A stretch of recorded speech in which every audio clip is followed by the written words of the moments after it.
তোমার নাম কি?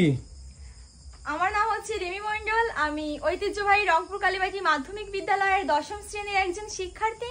তার সাথে আমি সোনামুখ পরিবারের গর্বিত একজন শিক্ষার্থী। আচ্ছা, তুমি এই যে তরমুজের চারা লাগাইছো, এটা বীজ কোথায় পাইছো বা এর উদ্যোগ কিভাবে হলে? প্রথমেই বললাম যে আমি সোনামুখ পরিবারের একজন শিক্ষার্থী, তো এই বীজের উদ্দেশ্যটাই হলো তরমুজ ফলানো। তো আমি এই বীজটা পেয়েছি হচ্ছে সোনামুখ পরিবার থেকে। কামরুল স্যারের সান্নিধ্যে গিয়েই আমি এই বীজটা পাই। এই যে বীজের এই যে ছোট গাছে দেখছি ফল আসছে, কতদিনে ফল আইছে?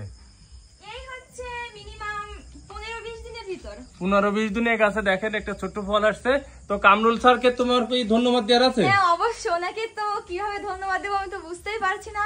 অসংখ্য ধন্যবাদ জানাচ্ছি আমি কামরুল স্যারকে, যে কামরুল স্যারের জন্য আজ এরকম। আমি আসলে আগে কখনো এইভাবে তরমুজ গাছ লাগাইনি, জীবনের প্রথমবারই হচ্ছে আমার একটা তো আমি চেষ্টা করছি আমার শেষ পর্যন্ত আমি কামরুল স্যারকে আমাদের বাড়িতে নিয়ে এসে এই তরমুজ কেটে খাওয়াতে চাই।